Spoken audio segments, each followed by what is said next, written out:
Olá, meu querido irmão, minha querida irmã, a paz do Senhor Jesus esteja sobre sua vida, sobre sua casa.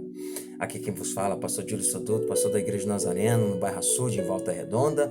Muito bem-vindo ao nosso canal, muito bem-vindo a mais um estudo bíblico online, onde hoje nós estaremos falando sobre Moisés, uma vida com propósito.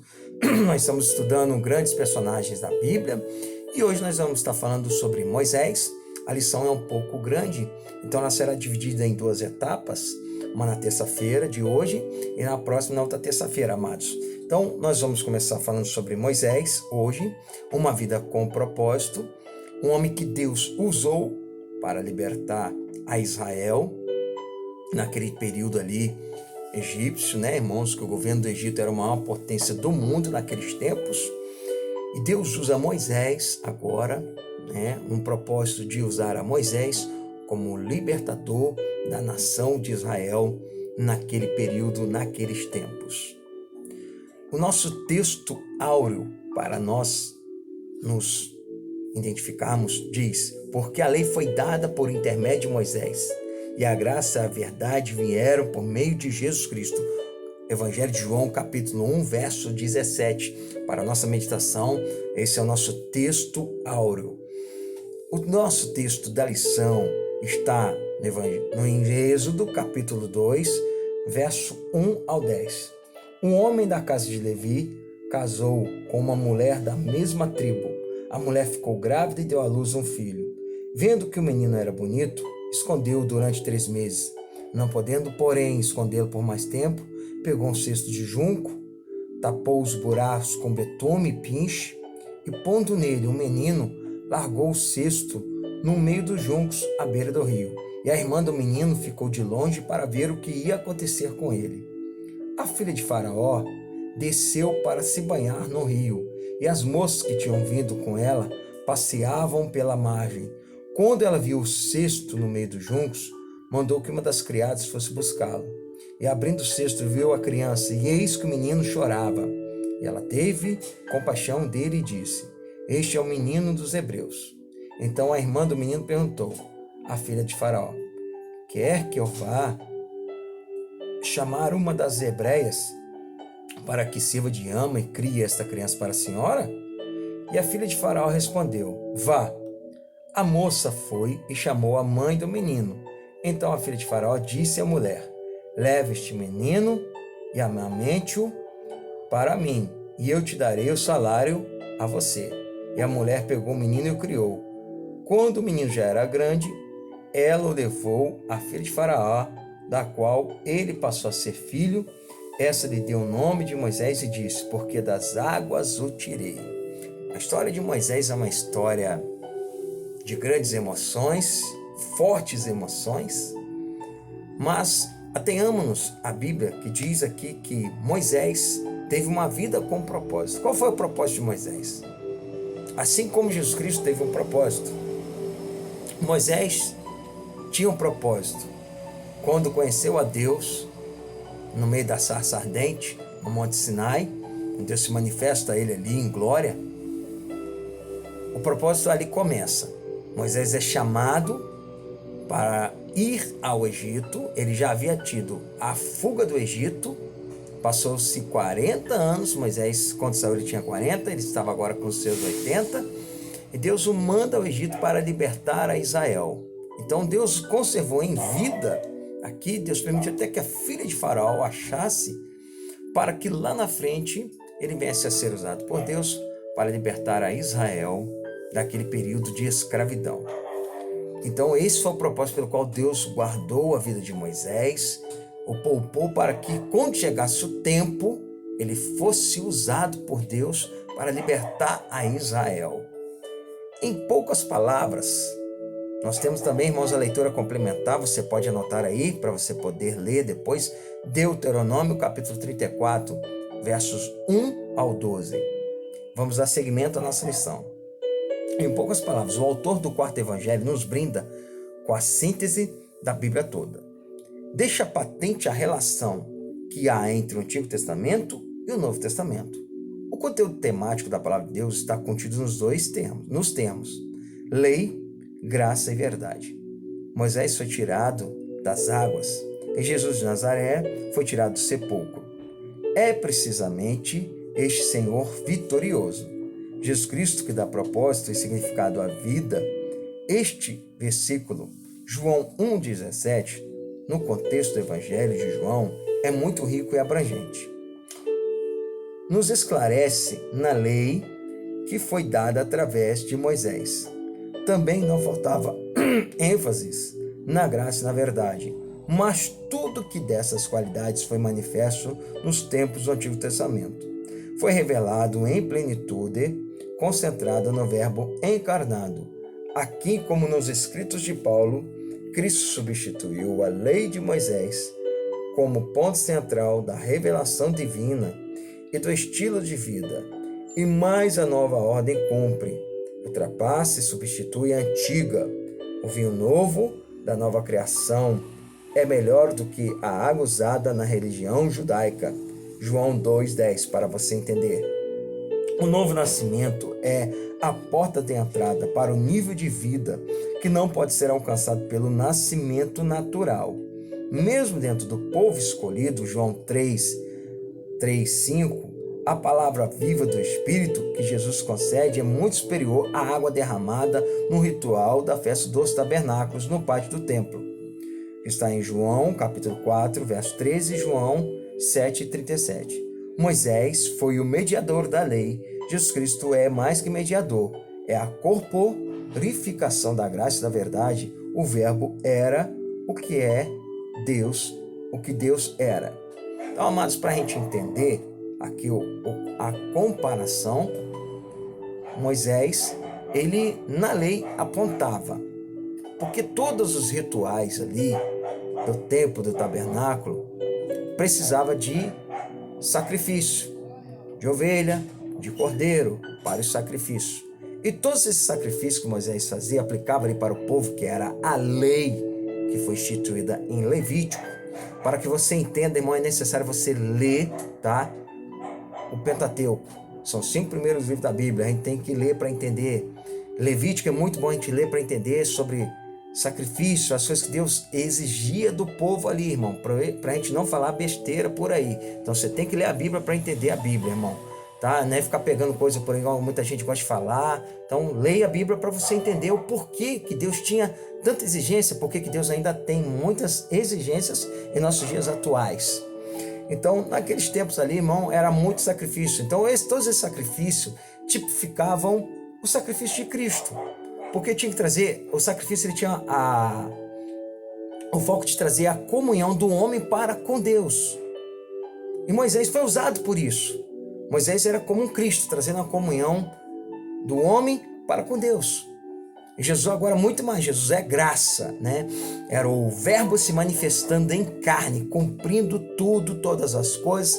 Se ele não fosse morto, ou seja, o sacrifício não seria perfeito, ele precisava ser morto, assim como todo animal. O sacrifício seria perfeito se o animal fosse morto ali, imolado, derramasse sangue, né? Então Jesus derramou seu sangue nos comprou, nos redimiu. Então é isso que tinha que acontecer, meus irmãos. O sacrifício do passado apontava para o sacrifício presente e futuro, né, da nação de Israel. E agora o foco não era só salvar a nação de Israel, assim como eles davam muito valor à água, né? Jesus aqui quando fala a respeito da água no Evangelho de João, está falando da entrevista de Jesus com Nicodemos, e fala a ele, né, que para ver o reino de Deus tinha que nascer de novo, e nascer da água e do Espírito. E Nicodemos, doutor da lei, muito entendido, não entendeu essa questão. Ele diz: será que eu tenho que retornar ao ventre da minha mãe para nascer de novo? Não.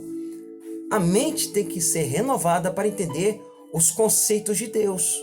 Quando Jesus falava de nascer da água e do Espírito, era o quê? Do conhecimento. Para entender a Deus, a gente tem que abandonar as velhas coisas.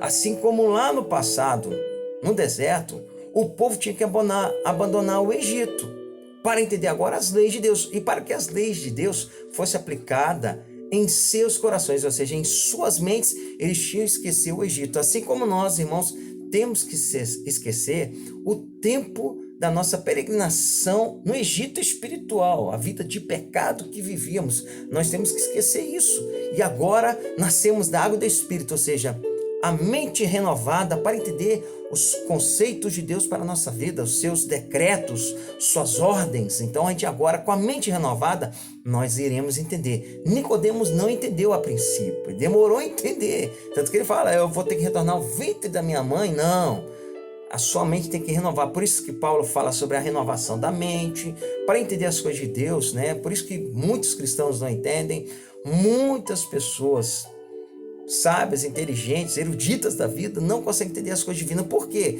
A mente tem que ser renovada, o coração renovado aqui, né? E deixar o espírito humano, o ego humano de lado, e agora vir o Espírito Santo de Deus fluir dentro de si, para que você entenda. Então Moisés, quando ele saiu do Egito, ele estava com 40 anos, foram 40 anos de peregrinação lá, né, no deserto de Midian, até que ele se encontra com Deus no Monte Sinai, Deus se manifesta ali, já estava com 80 anos. Então levou 40 anos para ele aprender alguma coisa de Deus, irmãos. E ele voltar agora no Egito e libertar Israel. Amém? Então, a exposição da lição, o objetivo é identificar-se com Moisés e relacionar as etapas da vida deste homem de Deus com a sua própria. Então, a gente vai olhar agora a análise, identificar essas coisas e relacionar as etapas da vida desse homem com a nossa própria vida. É isso que nós vamos fazer. A lição de hoje nos vai ensinar a isso. A introdução. Nessa unidade estudaremos um dos maiores personagens da Bíblia, Moisés, e dois outros personagens estritamente relacionados a ele, Arão, o seu irmão, e Josué, seu sucessor. Moisés estabeleceu a teocracia, ou seja, o governo de Deus. Teo é Deus, cracia é governo, então o governo de Deus. A teocracia supera todas as formas de governo, pois realiza a maior das aspirações do homem, a liberdade. A opressão do homem pelo homem revela a queda e o declínio da raça humana. Deus reina soberano. O seu povo deve reconhecer seus atos de redenção através da história e aguardar aquele instante da proclamação de Apocalipse 19:6. Aleluia! Pois reina o Senhor, nosso Deus, o Todo-Poderoso. Essa vitória autêntica e final revela que o amor de Deus prevalecerá sobre a vaidade dos poderosos. O Senhor Jesus ensinou que devemos orar assim: venha o teu reino. Mateus 6:10. Com Moisés, a nação de Israel recebe duas instituições: a lei e o tabernáculo. Essas instituições foram dadas por Deus a seu povo antes da entrada em Canaã, a terra prometida. A partir daí, a nação teocrática estava formada: Deus, o povo, a lei, o tabernáculo e a terra. Então vamos à nossa tarefa, estudar as três etapas da vida de Moisés, as quais indicam um alto propósito de Deus para ele e para nós. Olha que interessante, né?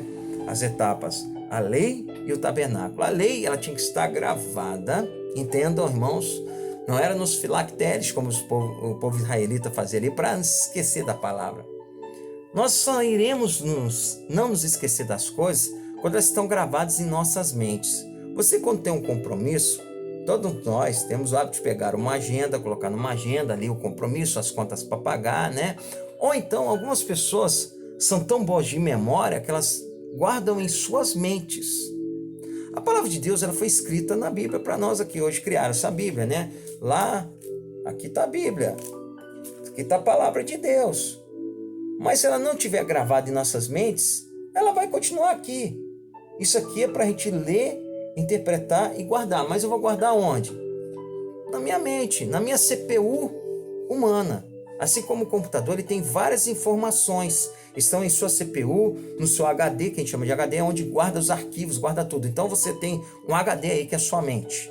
Você tem que guardar a palavra de Deus em sua mente. Assim como o salmista escreveu: a tua palavra escondi no meu coração, para eu não pecar contra ti. O coração, quando fala de coração, entenda, irmãos, é a mente, é a renovação da mente. Deus sempre, ele fala de mudar a mente. Isso é desde o Velho Testamento. Deus não fala disso só no Novo Testamento, não. A gente pega o texto básico de Romanos 12, a gente fala de João também, que fala a respeito disso. 1 Pedro também fala disso. Mas o Velho Testamento já falava sobre isso. Quando Deus falava que iria tirar o coração de carne, daria um coração novo, Deus está falando da mudança da mente de Israel. Porque Israel sempre se via escravizada. Eles eram libertos, mas voltavam ao ponto de pecado na vida. Então, para isso ser, né, irmãos, diferente, tem que mudar a mente. Não adianta fazer sacrifício, como no tempo ali de Moisés, como no tempo dos sacerdotes, dos profetas, era muito sacrifício, e o sacrifício ele deixou de ter valor, ele deixou de ter, na verdade, uma qualidade. A qualidade do sacrifício era o quê? Perdão de pecados, remissão de pecados. Então o sacrifício perdeu toda essa lógica dele, que era a proximidade de Deus e homem. Hoje, o sacrifício somos nós, a gente tem que sacrificar a nossa carne. Por isso a mudança ela começa em nossas mentes. Então entenda, irmão, que nós temos que mudar. Então olhar esse comparativo entre nossa vida e a vida de Moisés. E o que Moisés tinha, ele sacrificou tudo, irmãos. E obedeceu a Deus. O que Deus sempre quis é que nós venhamos a obedecê-lo, independente de qualquer coisa. A obediência, ela está acima de todas as coisas. A obediência. A obediência só traz bênçãos. Todo pai quer que um filho seja obediente, quer que um filho obedeça. Então, Deus, como bom pai, quer a mesma coisa de seus filhos. Amém, queridos? Os primórdios de uma vida com propósito. Em Êxodo 2. Vamos agora ao tópico 1. Na parte A. Moisés, que no hebraico é Moshe, o significado do seu nome tem a ideia de tirado para fora. Além do texto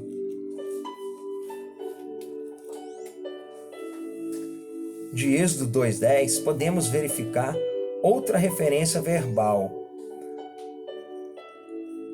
Em 2 Samuel, capítulo 22, vamos lá, irmãos, dar um passeio na Bíblia. Capítulo 22, verso 17. Veja bem. Desde o alto enviou e me tomou e tirou-me das muitas águas. Então nós vejamos, irmãos, aqui é um cântico de Davi de ação de graça, ele agradecendo a Deus que Deus o tirou de muitas águas, né? Quando se refere a muitas águas, são as opressões, pecado, tudo aquilo que nos separa de Deus. São dos nossos problemas, né? Quem nos tira disso? É Deus. Um paralelo. Salmo 18. Vamos lá em Salmos 18. Muito bom dar uma passeada na Bíblia para a gente aprender e entender, irmãos, que Deus quer falar conosco. Salmos 18, verso 16. Do alto o Senhor me estendeu a mão e me segurou e me tirou das águas profundas. Cântico de Davi, Salmo de Davi também falando, me tirou das águas profundas, os medos, as dificuldades, as águas profundas, né? Parte B, Moisés viveu 120 anos, Deuteronômio 34:7, aqui fala da morte de Moisés.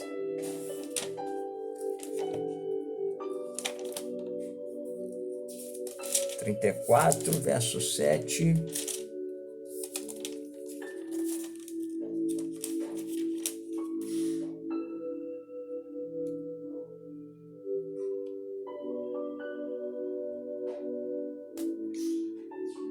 Era Moisés da idade de 120 anos quando morreu, e os seus olhos nunca se escureceram, nem perdeu ele o seu vigor. Então fala da morte de Moisés, ele morreu com 120 anos de idade após cumprir o propósito. Ele cumpriu. É uma vida com propósito. Nasceu, cresceu, viveu na corte do Egito, depois ele foge para o deserto de Midian, após matar um egípcio para defender um de seus irmãos israelitas. E ele vai, irmãos, agora no deserto, e lá no deserto ele tem o seu encontro com Deus, ele conhece Deus e volta agora para cumprir o propósito de Deus aos 80 anos de idade e 40 anos de peregrinação entre Egito até as portas da terra prometida. E ele não entra porque ele tocou na rocha 2 vezes, ao invés de mandar sair água da rocha. Deus falou, porque você foi, né, teimoso, você não fez o que eu mandei por causa desse povo. Então, amados, Moisés não botou os pés na terra prometida. As etapas de sua vida são claramente divididas em 40 anos cada.